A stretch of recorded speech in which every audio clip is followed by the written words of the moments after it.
Hello everybody, it's Andrew Hutchings here, still not a licensed physician, still never giving medical advice. It's purely educational and entertainment. And I'm going to keep this video short and sweet. I got new blood work done after coming off my diet that I was doing for my bodybuilding competition. I'd been off that diet for about a month. I got the blood work done a few days ago, so it's about a month too. A little more than a month, in case you're curious. And it had surprising results because even though I wasn't dieted down that far, I had a severe calorie restriction, so I did kind of rebound. I don't like eating junk, but I'm often lazy to cook. I cook a lot, but I'm lazy to cook even as much as I should. I'll cook chicken, and I'll cook steak, or I'll cook chicken, and I'll cook fish, and then I'll eat some cottage cheese. I have to eat a lot of healthy food if I want to satisfy myself. And sometimes I'm I really don't feel like cleaning the glass dish with the stuff from the... I have two of them, so I can cook two per day, and then I have to wash.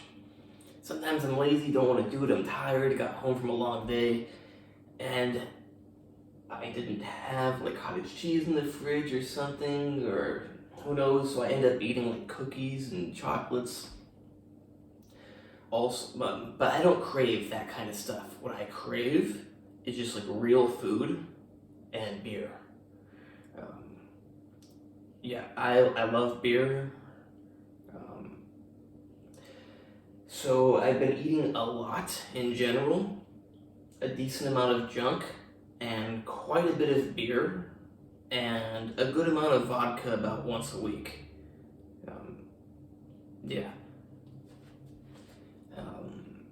So I was thinking, I've gained a decent amount of fat, I'm eating a not so good amount of sugar, and I'm drinking a pretty moderate amount of alcohol. I wonder what my blood work's gonna be like. I hope my cholesterol, because it's actually your lipoproteins that surround the cholesterol that transport it, your HDL and your LDL. I hope it's not too bad. So I got more blood work done. I tested my HDL, my LDL, my triglycerides, my total testosterone, my total estradiol, and my C-reactive protein, because I'm not made of money, and my parents, who helped make it possible for me to go to medical school, are not made of money either, so I didn't want to get every test possible. So I just got those. And my HDL, it's very low, it's always been low for some reason. It went down 20%. My last test was a month into my diet, or I don't know, maybe it was 5 weeks into my diet. I only dieted for 8.5, 9 weeks. It was before I felt things just crash, sex drive, energy. But HDL started around 40 on the American scale. I can't remember the units, I don't want to guess at them. But I have to convert from the units they use here to the American one, so I can I don't need to, but I do. It went from 40 to 30 or about, but it was a 20% drop. But my LDL had a 30% drop. So if you only look at the HDL, that's not good. But then you look at the LDL, and it's whoa, actually your ratio improved. Yeah. So my ratio of HDL to LDL improved.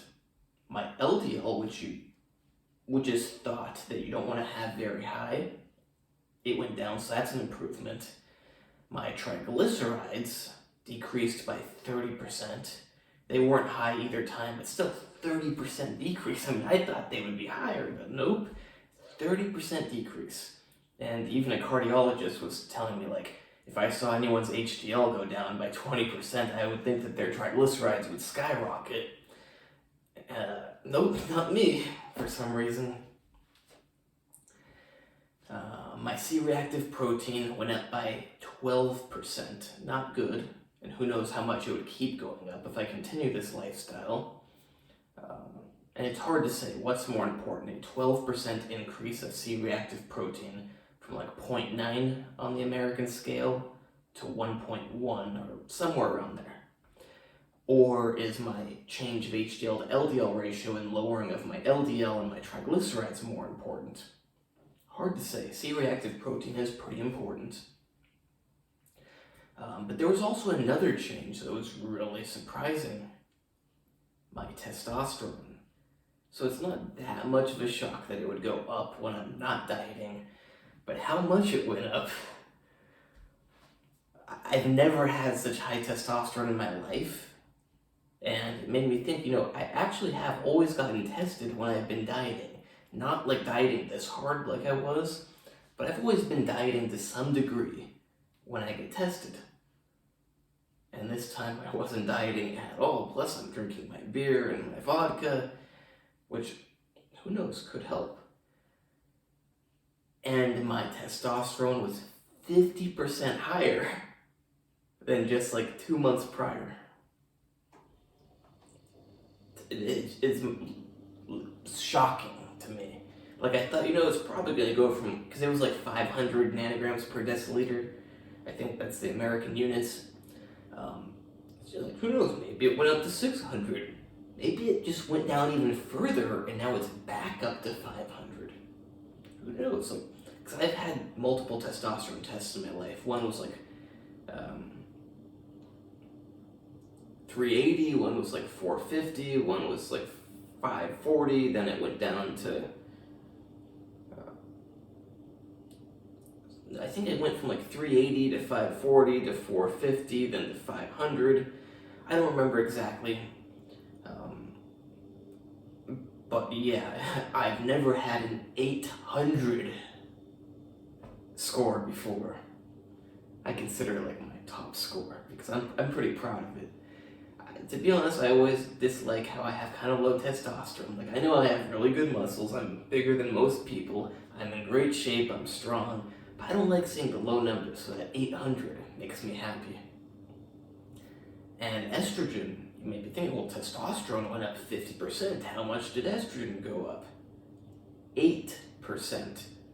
And I'm not on an aromatase inhibitor. It's not that it's weird, because, testosterone and estrogen do not go up, like, right together. Testosterone has a lot of other pathways that it can metabolize into. Big one being dihydrotestosterone. And my dihydrotestosterone 2 months ago was off the charts, despite my testosterone only being like about 500. My dihydrotestosterone can't be measured because it's too high. This time, I was thinking, who knows? Maybe it's different. Like maybe that was a fluke the time before. Maybe now I have much more testosterone. It's more of my testosterone is staying as testosterone instead of going to DHT. Who knows? And I got the DHT results like a couple hours ago. Off the charts again. I'm happy about it because I like being off the charts. And luckily my prostate-specific antigen, which is a marker for prostate cancer, is really low. And luckily, like even though I'm losing my hair a little bit, I'm not really severely losing my hair. Like, I wish I was losing it less. But, like, luckily I do have a good head of hair still, so my high dihydrotestosterone makes me proud. I like having high numbers. As long as it's not cholesterol, I don't want to have super high off the chart cholesterol.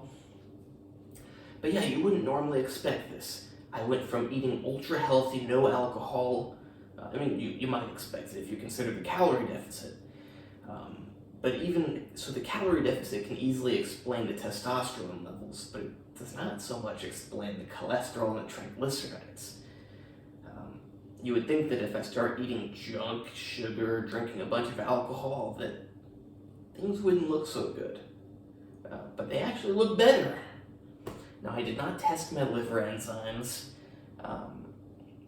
I've had very bad liver enzymes in the past, years ago, 5 years ago. 4 to 5 years ago. Maybe even 6 years ago also. It's not important. But in recent times, they've always been normal, and I probably should just get it maybe next week or something. Who knows what day. Maybe I'll go get it tested. I'm pretty sure it's going to come back normal, even though I'm drinking quite a bit of alcohol. I'm pretty sure it's going to come back normal.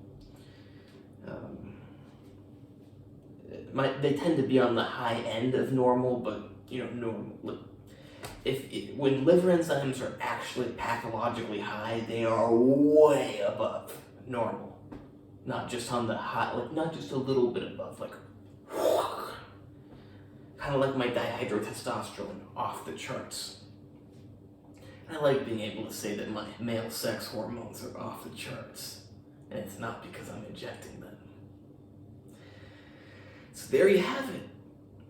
Junk food, well, it's not that I eat that much junk, it's just that I'm eating a lot more, including sugary things. But yeah, sugar and alcohol has not worsened most of my blood work. Now, do I think I'm healthier right now? Yes and no. I think that my severe calorie deficit, because I was eating 1,000 to 2,000 calories, generally 1,500-ish per day, often only 1,000. I think that was very unhealthy, but I do think my actual diet was pretty healthy, just mostly meat and vegetables and a little bit of carbs, and carb cycling. I think my lack of alcohol consumption was probably healthy, but perhaps Europeans are meant to consume a little bit of alcohol each day or most days. I'm not joking, we did evolve for a long, long, long time with alcohol, so it makes sense that our bodies would work well with it. I'm not talking about downing a whole bottle of vodka every day, but having half liter, maybe even a liter of beer per day might actually be health promoting, might. So take from this what you will. I find it really interesting. If you want me to do more blood work, feel free to donate money and I'll get more blood work. I would love to do it more often, but I can't just spend my money I also don't want to jab a needle in my vein every single week. Maybe I'll get scar tissue, it'll mess up my vein. Maybe I can ask them to take it out of my foot, but they'll think, who, is he a drug addict or something? Who knows? It's not that makes you, but it would be weird if I go in and I'm like, well, today can you do it out of this vein? Next week, well, can you do it out of this vein over here? Can you do it out of my ab vein? But yeah, I would actually want to change up the veins because I don't want to keep jabbing in the same spot each time. But yeah, if you want me to test my blood more often, feel free to donate because I would like to do it more often. Hope you like this. Please like, subscribe, and comment. Check out my website, andrewhutchings.org, where you can hire me for consultations on health, training, fitness, whatever you want to call it. People like to call it training nowadays, but it's well, what are you training for?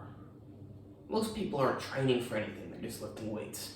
And I don't pretend that I'm training for something. I'm just lifting weights most of the time. Sometimes I'm training for something. When I go to boxing, I'm training for something. But when I'm in the gym, sometimes I'm training for bodybuilding competition, but mostly I'm just lifting weights. Just nowadays, everyone calls it training, so I call it training. But yeah, you can hire me for that kind of advice, nutritional advice. No medical advice, because that would be illegal without a medical license, but you can hire me for medical information. The only difference is I don't tell you to do it, I just tell you what you can do.